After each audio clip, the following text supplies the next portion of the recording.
அனைவருக்கும் வணக்கம். நான் உங்கள் வழக்கறிஞர் சுஜாதா கருணாகரன். சட்ட டிஜிட்டல் தண்ணிக்கு உங்களை அன்போடு வரவேற்கிறேன்.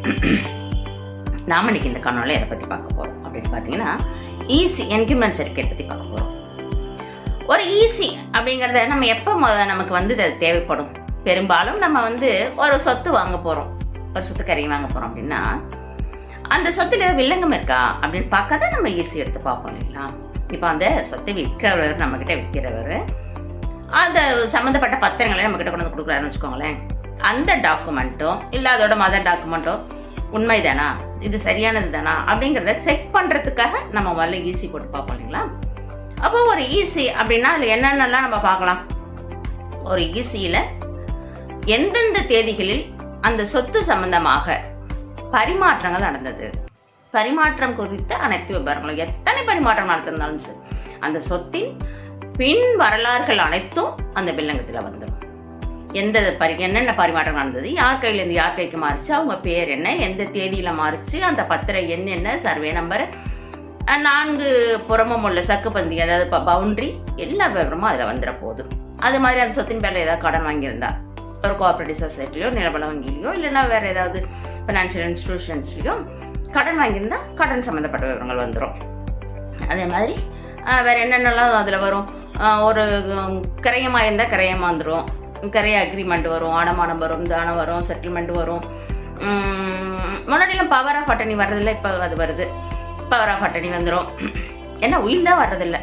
ஏன்னா இப்போ வில்லங்கங்கிறப்போ நமக்கு முதல்ல வில்லங்கன்னா என்ன, எதெல்லாம் வந்து நான் ஏற்கனவே உங்களுக்கு சொல்லியிருக்கேன், பதிவுத்துறையில் அதாவது ரிஜிஸ்டர் ஆஃபீஸில் 5 விதமான புத்தகங்கள் இருக்கும் அப்படின்னு நான் உங்களுக்கு சொல்லியிருக்கேன். அதில் வால்யூம் 1ல் எதெல்லாம் ஏறுதோ, என்னென்ன பரிமாற்றங்கள்லாம் ஏறி வால்யூம் 1ல் வந்துட்டு அது வந்து என்ட்ரி ஆகுதோ அதெல்லாம் வில்லங்கத்தில் வந்துடும். அப்போ இந்த உயில் மட்டும் வர்றதில்லை அப்படின்னா அது வந்து என்ன ஆகுதுன்னா வால்யூம் 3ல் போயிட்டு அது அங்கே அதில் தான் வந்து அதை பதிவு பண்ணுறாங்க. அதனால வந்து அந்த உயில் மட்டும் இப்போ வர்றதில்லை. மற்றபடி இந்த மாதிரி உயில் சம்மந்தமாக உயில் அந்த மாதிரியான ஒரு சில அந்த மிசிலேனியஸாக இருக்கிற ஒரு சில விஷயங்கள் மட்டும்தான் என்கிரிமெண்ட்ஸில் ஏறுறது இல்லையோ ஒழிய, மற்றபடி பார்த்தீங்கன்னா இந்த வால்யூம் 1ல் ஏறுற எல்லா வில்லங்கங்களும் அதில் வந்துட போகுது.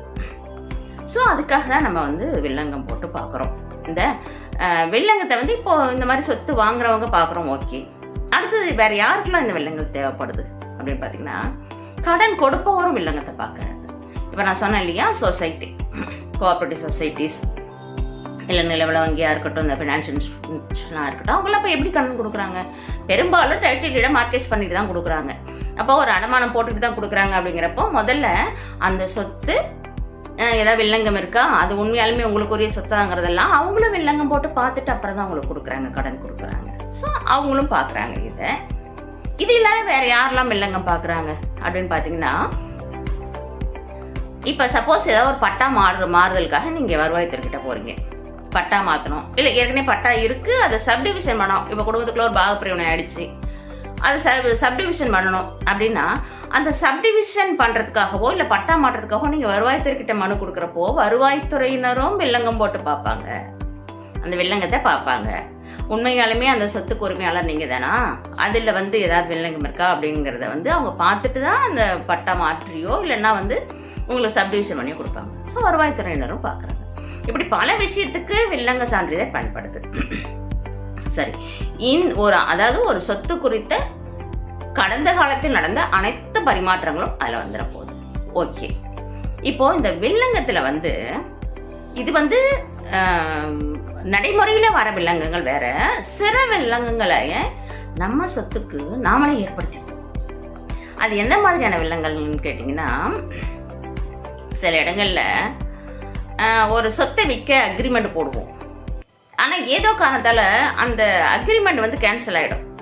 கேன்சல் ஆகிடும்னா நம்ம வந்து என்னென்னா, இப்போ யாருக்காவது விற்கிறதுக்கு ஒரு அக்ரிமெண்ட் போட்டிருப்போம், அதுக்கு ஏதாவது ஒரு ரொம்ப லீஸ்ட் அமௌண்ட் ஒரு அட்வான்ஸ் வாங்கியிருப்போம்.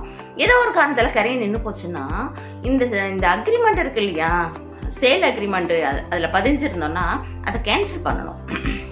அதை கேன்சல் பண்ணாத விட்டுருவோம். இங்கே தான் அடமானம் போட்டிருப்போம், அடமானத்தை மீட்டிருப்பாங்க, அப்பா மீட்டிருப்பாரு. ஆனால் அப்பா கேன்சல் பண்ணாதே இறந்து போயிருப்பார். அந்த அடமானம் இன்னமும் காட்டும். அது யாருக்கு, தனிநபர்கிட்டையும் சரி, இல்லைன்னா வந்து ஏதாவது ஒரு இப்போ இப்போ நான் சொன்ன மாதிரி கோஆபரேட்டிவ் சொசைட்டிலையோ இல்லை வேறு பேங்க்லேயோ ஃபினான்ஷியல் இன்ஸ்டிடியூஷன்ஸ்லையோ என்ன ஆகும்னா அந்த அடமானம் கேன்சல் ஆகாதே இருக்கும், அதுவும் வில்லங்கமாக மாறிடும். இந்த மாதிரி நமக்கு நாம ஏற்படுத்திக்கிற வில்லங்கங்களும் இருக்குது. இது இல்லாமல் சில இப்போ நம்ம சமீப காலமாக பார்த்தீங்கன்னா இந்த விவசாய கடன் தள்ளுபடி, இந்த மாதிரி கடன் தள்ளுபடி எல்லாம் சமயத்தில் கவர்மெண்ட் அனௌன்ஸ் பண்ணுவாங்க. அந்த கவர்மெண்ட்ல வந்து அனௌன்ஸ் பண்ணதுக்கு அப்புறம் நம்ம பேங்க்ல கடன் வாங்கியிருந்தாங்கன்னா அந்த கடன் ரசீதை கொண்டு போயிட்டு அங்கே கொடுத்து அதை அந்த ஏற்கனவே நம்ம ரெஜிஸ்டர் ஆஃபீஸில் அங்கே இருக்கிற அந்த வில்லங்கத்தை கேன்சல் பண்ணணுமில்ல, அந்த கடனை வந்து ரத்தாயிடுச்சுங்கிறத அங்கே பதிவு பண்ணணுமில்ல, அந்த ஏற்கனவே இருக்கிற அடமான பதிவை வந்து நம்ம ரத்து பண்ணணுமில்ல, அது பண்ணாத விட்டுருவோம். நம்ம வந்து கவர்மெண்ட் வந்து தள்ளுபடி பண்ணிட்டதாலேயே அங்கே ரெஜிஸ்டர் ஆஃபீஸில் தள்ளுபடி ஆகிடும் அப்படின்னு நம்மளாம் நினச்சிப்போம். அதுவும் ஒரு வில்லங்கம் அப்படியே இருக்கும். அது வேற எதுக்காவது நம்ம விற்கிறதுக்காகவோ இல்லை வேற எதுக்காகவோ போகிறப்போ அது பெரிய வில்லங்கமாக வந்து நிற்கும். இந்த மாதிரி நிறைய விஷயங்கள் நம்ம ரொம்ப கவனமாக பண்ணணும். அதே மாதிரி இப்போ ஒரு சிலருக்கு ஒரு சில டவுட் இருக்கு. நான் ஏற்கனவே ஒரு காணொலி போட்டிருக்கேன் வில்லங்கம் சம்பந்தமாக, ஆன்லைன் ஈஸி போதுமானதாங்கிறதுக்கான ஒரு காணொலி போட்டிருக்கேன். அதை நீங்கள் பாருங்கள். அதில் உங்களுக்கு நிறைய தேவையான நிறைய விஷயங்கள் அதுலேயும் இருக்குது. அதில் ஒரு தம்பி என்ன கேள்வி கேட்டிருந்தாரு, ஆன்லைனில் தான் இப்போ ஈஸி எல்லாம் கிடைக்குது, அதுவே போதுமானதுமா, இல்லைன்னா நாங்கள் வந்து ரெஜிஸ்டர் ஆஃபீஸில் வந்து அப்ளை பண்ணி தான் வாங்கணுமான்னு கேட்டிருந்தாரு. அதுக்கான பதில் நான் அந்த வீடியோவை போட்டிருந்தேன். அதாவது என்னென்னா, அந்த ஆன்லைன்லேயே இப்போ ஈஸி கிடைக்குது, அது போதுமானது தான். ஆனால் வந்து இப்போ நம்ம ஈஸியை பற்றி தெரிஞ்சுக்கணும்னா 3 விதமாக தெரிஞ்சுக்கணும். ஒன்று வந்து 1980ஸ்க்கு முன்னாடி இதெல்லாம் மேனுவலாக இருந்தது.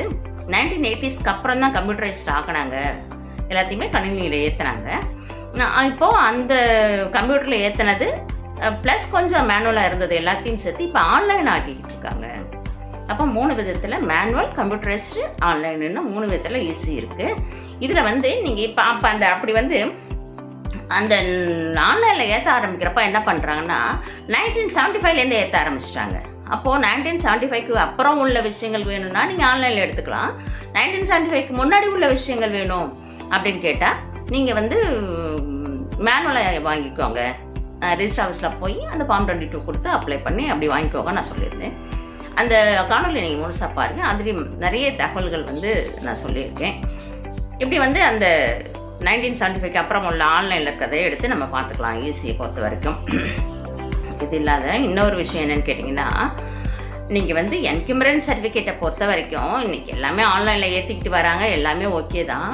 பட் என்னென்னா, நான் அதில் சொன்ன மாதிரி தான், அந்த ஈஸி வந்து முழுமையாக 100% நம்பி அதை மட்டுமே பேஸ் பண்ணி நம்ம எதையும் செய்யக்கூடாது. ஈஸியை ரெஃபரன்ஸ்க்கு வச்சுக்கோங்க. ஈஸி வந்து 100% பிழையில்லாத ஒரு ஆவணமும் கிடையாது, அதுவும் பிழையோடு வருது. ஏன்னா நம்ம மேனுவலாக இருக்கிறத அதை வந்து கம்ப்யூட்டரைஸ்ட் ஆக்கினாங்க. கம்ப்யூட்டரில் ஏற்றுறப்பே கொஞ்சம் அங்கங்கே பிழைகள் வந்தது, அதுக்கு பதிவுத்துறை பொறுப்பு இல்லைன்னு சொல்லிட்டாங்க. அடுத்தது கம்ப்யூட்டரைஸ்ட்லேருந்து இப்போ ஆன்லைன் ஏற்றுறப்போ இன்னும் சின்ன சின்ன பிழைகள், எரர், அது வந்து பெரிய மிஸ்டேக்னு சொல்ல முடியாது, பிளண்டர், சின்ன எரர்ஸ் இருக்குது. அந்த சின்ன எரர் அவங்க நினைக்கிறது நமக்கு அது பெரிய எரர். ஸோ வெறும் வில்லங்க சான்றிதழை மட்டும் நம்பாதீங்க. முடிஞ்ச அளவுக்கு நீங்கள் வந்து நேரடியாக ரெஜிஸ்டர் ஆஃபீஸ்க்கு போய் பத்திர காப்பி போட்டு அந்த பத்திரங்கள்லாம் எடுத்து நீங்களே ரெஃபர் பண்ணி என்ன கேட்டால் வந்து நான் இப்போவே சொல்லுவேன், நீங்கள் மொத்தமாக வந்து 40 வருஷத்துக்கு 50 வருஷத்துக்கு வில்லங்கம் போடாதீங்க, 10 வருஷத்துக்காக போடுங்க. அப்போ தான் வந்து தெளிவாக பிழைகள் இல்லாமல் உங்களுக்கு வந்து கிடைக்கும். அது குறிப்பாக மேனுவல் 1975க்கு முன்னாடி உள்ள விஷயங்கள் வேணும்னா, மேனுவல் வேணும்னா அப்போ வந்து கம்மி வருஷத்துக்காக போடுங்க, மொத்தமாக போடாதீங்கன்னு சொல்லியிருந்தேன். ஏன்னா அங்கே வந்து எல்லாமே அவங்க ஒர்க் பண்ணுற அவங்க தானே எடுத்து கொடுக்குறாங்க, மனிதர்கள் தானே இது எடுக்கிறாங்க. அப்படிங்கிறப்ப வந்து கொஞ்சம் கஷ்டம் அவங்களுக்கு எடுக்கிறது. அது எல்லாம் பழைய டாக்குமெண்ட்டுங்கிறப்போ அது நிறைய அதில் வந்துட்டு நிறையா என்ன சொல்கிறது டேமேஜ் இருக்கும். அந்த பேப்பர்ஸ்லாம் வந்து அவ்வளோ குவாலிட்டியாக இப்போ வந்து இருக்காது. அது அப்படிங்கிறப்ப ஒவ்வொன்றையும் பார்த்து அவங்க எழுதி கொடுக்கணும். ஸோ மொத்தமாக நம்ம கேட்கக்கூடாது, 40 வருஷம் 50 வருஷம் கேட்காம பெருசு கேளுங்க அப்படின்னு நான் சொல்லியிருந்தேன். இதெல்லாம் தான் வில்லங்கம் பற்றிய தகவல்கள்.